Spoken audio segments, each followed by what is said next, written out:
8 આતંકવાદીઓ પકડાયા છે તે બાબતે ગુજરાત એટીએસ પ્રેસ કોન્ફરન્સ કરી રહ્યું છે। સીધા જઈએ ત્યાં। ઉપાધ્યાયને એક બાતમી મળી હતી કે બનાસકાંઠા અને પાટણ અને નિયરબાય એરિયાઝની અંદર થોડા ઘણા એલિમેન્ટ્સ એવા છે જે કે પાકિસ્તાનના ટેરરિસ્ટ ઓર્ગેનાઇઝેશન જૈશ એ મોહમ્મદથી સંકળાયેલા છે અને અહીંયા એની એક્ટિવિટીઝનો એની વિચારધારાનો પ્રચાર પ્રસાર કરી રહ્યા છે।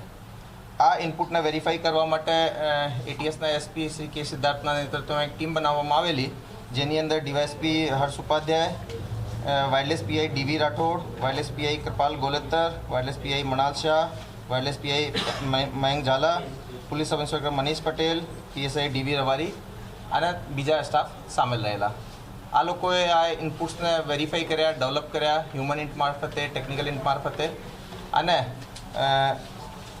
પરમ દિવસે રાત્રે એ ડિટેલ ઉપર પહોંચ્યા કે લગભગ એ 8 જુદા જુદા માણસો છે જે મૂળ ભાગડ અને આજુબાજુના ગામના છે અને એ હાલમાં અલગ અલગ જગ્યા ઉપર રહી રહ્યા છે અને એ જૈશ એ મોહમ્મદથી સંકળાયેલા છે। આ લોકોની ઓળખ કરવામાં આવેલી, એના નામ જે છે એ આપને ખબર છે, અહેમદ, ઇબ્રાહીમ, મુદસ્સિર, જકરિયા દુરાની, મુફ્તી ફૌજાન, મોહમ્મદ અમીન શેરા, મોહમ્મદ સાઉદી, બિલાલ દુરાની, આ બધા લોકોએ આઈડેન્ટિફાઈ કરવામાં આવેલા। આના માટે જુદી જુદી ટીમ બનાવવામાં આવેલી। એ આરોપીમાંથી 3 આરોપી ભાગડ ગામમાં રહેતા હતા, કન્ટિન્યુઅસલી આની લોકેશન ત્યાં જ આવતી હતી। સાથે સાથે 3 જે છે એ ખડિયાસન સિદ્ધપુર પાટણમાં એક મદરસાની અંદર રહેતા હતા। 7મો જે આરોપી છે એ નવસારી ચીખલીમાં એક મદરસામાં રહેતો હતો અને 8મો આરોપી જે પણ મૂળ ભાગડનો છે લેકિન ઘણા વર્ષોથી એની ફેમિલી દેવાસ એમપી ખાતે જતી રહી છે। આ બધા આરોપીઓને આઈડેન્ટિફાઈ કરીને અમે સિવિલ એડમિનિસ્ટ્રેશનની મદદથી સરકારી પંચોની માંગણી કરી, સરકારી પંચો સાથે રાખ્યા અને એ બધી જગ્યાઓ પર આ લોકોને પકડવા માટે ટીમ્સ રવાના કરી। કાલે સવારે જ્યારે એ રેડ કરતા હતા એ દરમિયાન જે શરૂઆતી ઇન્ફોર્મેશન જે બાબતે મળી હતી કે અહેમદ અને ઇબ્રાહીમ એ બંનેનો લોકેશન મહેસાણા, બનાસકાંઠા, અમદાવાદના હાઈવે ઉપર આવતી હતી। તો એક ટીમ સરકારી પંચો સાથે આ બંનેને ડિટેન કર્યા। એની પાસેથી એક કારમાં મૂવમેન્ટ કરતા હતા, એની પાસેથી ચેકિંગ કરવામાં આવેલો તો એની પાસે મોબાઈલ ફોન્સમાં ઘણું બધું એવી એવિડન્સ અમને મળી આવેલો જેનાથી સાફ સાફ ખબર પડતી હતી કે આ લોકોએ જૈશ એ મોહમ્મદથી સંકળાયેલા છે, પાકિસ્તાની હેન્ડલર્સના ઇન્સ્ટ્રક્શન્સ લેવી રહ્યા છે, પાકિસ્તાની હેન્ડલરના કહેવાથી જ અને એ જાતે એની પ્રેરણાથી ઘણો બધો રેડિકલ એલિમેન્ટ્સ એના ગ્રુપમાં પ્રચાર પ્રસાર કરી રહ્યા છે, જૈશ એ મોહમ્મદમાં જોડાવા માટે લોકોને પ્રેરિત કરી રહ્યા છે। આ લોકોની વધારે પૂછપરછ કરવામાં આવેલી તો પણ એ લોકોએ જે એના જે બીજા 6 સાથીઓ છે જે ઓલરેડી આઈડેન્ટિફાઈડ પણ હતા, આ લોકો બાબતના નામ લીધા। પેરેલલી જે ટીમ્સ હતી દરેક જગ્યાથી 6 આરોપીઓને પકડ્યા। કુલ મલાઈના 8 આરોપીઓની અમે ડિટેન કર્યા। આ લોકો પાસેથી ઘણો બધો એવો સાહિત્ય મળી આવેલ છે જે કે જૈશ એ મોહમ્મદનો છે। એ લોકો આનો ગુજરાતી ટ્રાન્સલેશન પણ કરી રહ્યા હતા તાકી અહીંયા વધારે પ્રચાર પ્રસાર માટે એ લોકો સુધી આની પહોંચ બની શકે। જૈશ એ મોહમ્મદના ફ્લેગ પણ એ લોકોએ હાથથી બનાવ્યા છે, એ બાબતની આ લોકોએ તકરીરો પણ કરતા હતા। જૈશ એ મોહમ્મદ વતી આ લોકોને ફંડિંગ પણ 3 લાખનો મળ્યો હતો અને એને ટાસ્કિંગ મળી હતી કે એક 4-વ્હીલર ગાડી લઈ લેવાની તાકી ફ્યુચરમાં ક્યારે પણ જરૂર પડે કંઈ મુવમેન્ટની આના લોકો આવતા હોય તો એને એ લોકો ફેસિલિટેટ કરી શકે। કુલ મલાઈને એ લોકોએ જૈશ એ મોહમ્મદ વતી અહીંયા એક દારુલ ઇસ્લામ ગુજરાત જૈશ એ મોહમ્મદ નામ તો એક નાની તંજીમની સ્થાપના અહીંયા કરી હતી, જેમાં સ્ટાર્ટિંગમાં એ લોકોએ લગભગ 8 આરોપીઓ જે છે એના સભ્યો બન્યા હતા। આ બધા વિરુદ્ધમાં એટીએસમાં લઈને એ લોકો વિરુદ્ધમાં યુએપીએ અને બીએનએસની જુદી જુદી કલમોમાં ઓફેન્સ રજિસ્ટર કરવામાં આવેલ છે અને ડીવાયએસપી એસએલ ચૌધરી એની હાલમાં તપાસ કરી રહ્યા છે અને એ લોકોને કોર્ટમાં પ્રોડ્યુસ કરવાની કામગીરી ચાલી રહી છે। આરોપીનો ટાર્ગેટ શું હતો? મતલબ કોના સુધી પહોંચવા માટેનું ટાર્ગેટ હતું? હાલ સુધીની તપાસમાં એવો કોઈ એક્ઝેક્ટ ટાર્ગેટ અમને નથી મળ્યા, પરંતુ એક ફોરેન પ્રોસ્ક્રાઇબ ટેરરિસ્ટ ઓર્ગેનાઇઝેશનની ના માટે એને લોજિસ્ટિક મદદ મળી શકે આ રીતનો અહીંયા એક સ્ટ્રોંગ ગ્રુપ એ લોકો ઊભો કરીને એક સ્ટ્રોંગ નેટવર્ક, એક સ્ટ્રોંગ ગ્રુપ જેને કહેવાય એ અહીંયા ઊભો કરવાનો પ્રયાસ કરી રહ્યા હતા। એ આપને જે રીતે ઘણા બધા જુદા કેસીસમાં પણ આપણે જોયા છે કે એ લોકોને એ ડેડ ડ્રોપના માધ્યમથી એ રકમ મળી હતી। પાકિસ્તાનમાં કોના કોન્ટેક્ટમાં હતા એવું કે માહિતી સામે આવી છે? હા, પાકિસ્તાનના અમને ટેલિસેલેક્ટર્સ આઈડેન્ટિફાયર મળ્યા છે.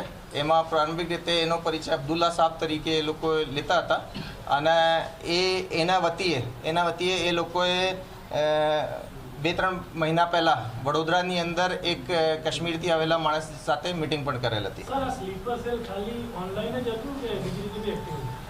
જે રીતે અમને લિટરેચર મળ્યા છે જેની અંદર કે ફિઝિકલી માણસની મિટિંગ, એ કાશ્મીરી માણસની મિટિંગ આની જોડે વડોદરામાં થઈ છે. સાથે સાથે એ લોકોએ જે ખત લખી રહ્યા છે, જે રીતને ખતની આવાગમન પણ એક મોડ્યુલ જે છે એ લોકો બતાવી રહ્યા હતા, બુક્સ વગેરે લઈ રહ્યા છે. તો એ ઓનલાઈન રેડિક્લેશન જેવું મોડ્યુલ નથી અને જે રીતે પૈસા અને ગાડી લેવાનો આ બધું ચાલી રહ્યું છે, તો એનાથી અમને એ ઓનલાઈન રેડિક્લેશનથી વધારે જ એમાં લાગી રહ્યો છે. ફાધર કો કનેક્ટ કઈ રીતે થશે? એ હું આપને કીધા કે મોટા ભાગે એ જે 8 આરોપીઓ છે એ ભાગડ અને એની આજુબાજુના ગામના જ છે. એમાંથી જેમ કે અહેમદ અને મુદસ્સિર બંને બ્રધર્સ છે અને એક જે મૌલાના છે એની કોલેજ મતલબ મદરસામાં ભણતા 2 છોકરાઓ આની જોડે જોડાયેલા હતા. એ લોકો જે ફિઝિકલી એ લોકોએ આજુબાજુના ગામના જ છે. સ્થાનિક કોઈ વ્યક્તિ આની અંદર સપોર્ટમાં હોય એવું કે અત્યાર સુધી તપાસમાં બહાર આવેલું? આ બધા સ્થાનિક જ છે. એ 8 આરોપી બિલકુલ કોર સ્થાનિક છે, એકદમ એક જ ગામની આજુબાજુ. બેકગ્રાઉન્ડ શું છે સાહેબ? જુદા જુદા બેકગ્રાઉન્ડ છે. મોટાભાગે તમે જોશો તો ઉંમર 19, 30, 22, 21, 40 આ રીતના છે.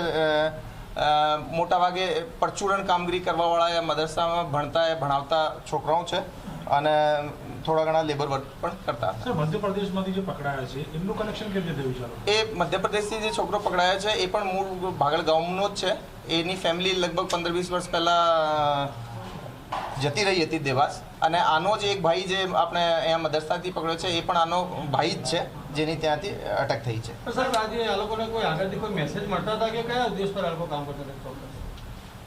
આ લોકોને એના હેન્ડલર મારફતે મળતા હતા અને આ લોકો ઘણા વર્ષોથી એ જે મતલબ આ હેન્ડલર સિવાય પણ 2-3 વર્ષ સુધી જોઈએ તો એ લોકોએ ઓનલાઈન જૈશે મોહમ્મદનો મટીરિયલ જોવાનો, એને પ્રચાર પ્રસાર કરવાનો પ્રારંભિક અમને એની કાલે આફ્ટરનૂનથી એની અટક કરવાની ચાલુ કરી છે. આનો મોબાઈલમાં ઘણો બધો આવો મટીરિયલ અવેલેબલ છે જેની કે એ લોકો સિવાય પણ એ ઘણા બધા બીજા લોકો સાથે સંપર્કમાં છે એવું લાગે છે.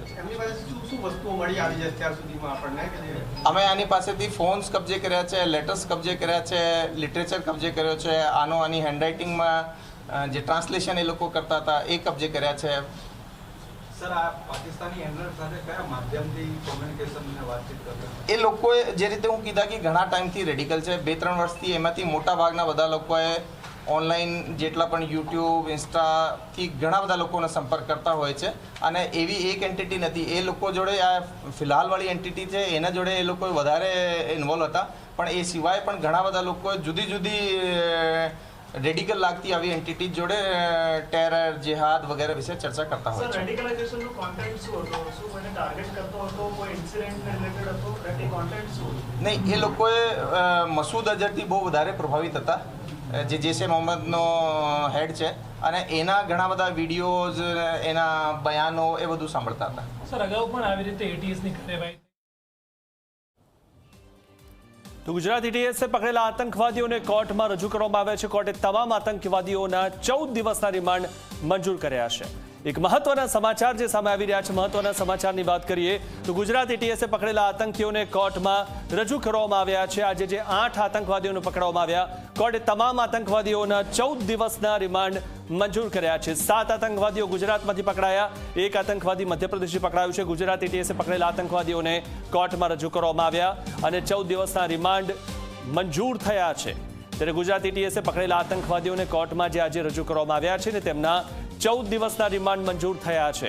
ત્યારે હવે આ રિમાન્ડ દરમિયાન એ ખુલાસાઓ થશે કે તેઓના આગળના પ્લાન શું હતા અને કઈ રીતે તેઓ આતંક મચાવવાના હતા. જૈશે મોહમ્મદના આતંકવાદીઓ છે અને 7 આતંકવાદીઓ ગુજરાતમાંથી પકડાયા છે, 1 આતંકવાદી મધ્યપ્રદેશથી પકડાયેલો છે.